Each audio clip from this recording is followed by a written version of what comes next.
പുതിയൊരു വീഡിയോയിലേക്ക് സ്വാഗതം. അപ്പോൾ ഇന്നത്തെ വീഡിയോ എന്ന് പറഞ്ഞാൽ നമ്മൾ നരിവേട്ട സിനിമ കാണാൻ പോവുകയാണ്. നമ്മൾ നരിവേട്ട സിനിമ കാണാൻ പോവുകയാണ്. ടൊവിനേറെ ഇപ്പം തന്നെ 7:15 7:35 ഷോ കാണാൻ പറ്റുമെന്ന് അറിഞ്ഞൂടെ. മാക്സിമം നമ്മൾ കാണാൻ വേണ്ടി പോകാൻ ശ്രമിക്കും. നമുക്കിനി പോയതിന് ശേഷം കാണാം. ഓക്കെ, കിടിലം പടം എന്നൊക്കെയാണ് പറയണത്. വേടൻ്റെ പാട്ടൊക്കെ ഉണ്ട്. അപ്പോൾ നമുക്ക് കണ്ടിട്ട് ശരി നോക്കിയിട്ട് വരാം. ഞാൻ 1000 താരകൾ പൂത്തുവെന്ന് പിന്നെയും പിന്നെയും കണ്ട നേരം പുഞ്ചിരി പൂത്തുലഞ്ഞു കാണാതെ വൈ.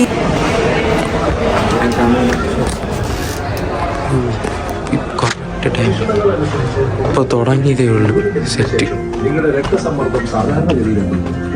അതുകൊണ്ടുണ്ടായേക്കാം. അതുകൊണ്ട് അത് ദയവ്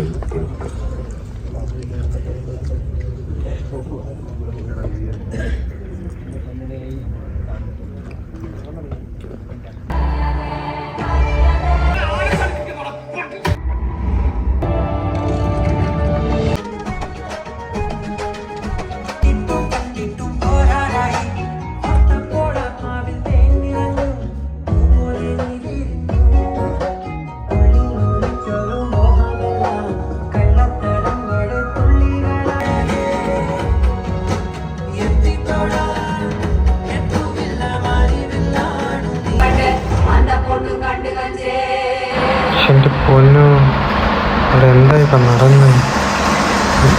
ഒരു നിമിഷത്തിൽ അങ്ങ് സൈലൻ്റ് ആയിപ്പോയി. ഫസ്റ്റ് ഹാഫ് കിട്ടില്ല ഗൈസ്, ഒരു രക്ഷയില്ല. ഓവറായിട്ട് ഇഷ്ടപ്പെട്ട് അങ്ങനെ വലുതായിട്ട് ബോറൊന്നും അടിച്ചില്ല. സിനിമ പെട്ടെന്നായിരുന്നു പോയതെല്ലാം, അങ്ങനെ കറക്റ്റ് രീതിയായിരുന്നു. കൊള്ളാം, എനിക്ക് ഫസ്റ്റ് ഹാഫ് നല്ലപോലെ ഇഷ്ടപ്പെട്ടിട്ടുണ്ട്. അപ്പം ഇനി അടുത്ത സെക്കൻഡ് ഹാഫ് കാണാം.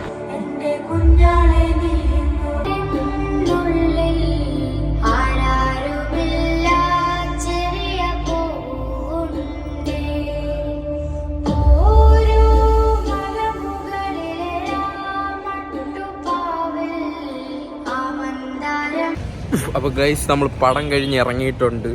പടത്തിനെ കുറിച്ച് പറയാൻ ഒന്നുമില്ല. അവസാനം എല്ലാവരും സൈലൻ്റ് ആയിട്ടാണ് ഇറങ്ങിപ്പോയത്. ആ ഒരു അവസ്ഥയിൽ പോയി. കിട്ടില്ലോ എന്ന് പറഞ്ഞാൽ കിട്ടില്ലം പടം. കോൺസെപ്റ്റ് ആയാലും എല്ലാ ആദിവാസിയുടെ ഇടയിലൊക്കെ നടക്കണം കറക്റ്റ് കാര്യം പറഞ്ഞ പോലെ തന്നെ ഉണ്ടായിരുന്നു. പിന്നെ കൊള്ളായിരുന്നു ഗൈസ്, നല്ല. എനിക്ക് ഒത്തിരി ഇഷ്ടപ്പെട്ട്. മാസമൊന്നുമല്ല, കിട്ടില്ല കറക്റ്റ് കഥ പറയണ കിടിലം കഥ. മൂവി റിവ്യൂ എനിക്ക് പറയാൻ അറിഞ്ഞൂടാ. പിന്നെ ടൊവിനോയുടെ പെർഫോമൻസ് പറഞ്ഞറിയിക്കാൻ പറ്റില്ല. വേറെ ലെവൽ, അൾട്ടിമേറ്റ് ലെവൽ പെർഫോമൻസ്. കിട്ടില്ല ഡയറക്ഷൻ, കിട്ടില്ല മ്യൂസിക്, എല്ലാം കിട്ടില്ല. ഒന്നും പറയാൻ വയ്യ. വേറെ ലെവൽ സിനിമയാണ്. അപ്പം നിങ്ങൾ അടുത്തുള്ള തിയേറ്ററിൽ പോയി കാണുക. കിട്ടില്ല പടങ്ങൾ. Okay, bye guys. ഇതാണ് ഇന്നത്തെ ചെറിയ വീഡിയോ.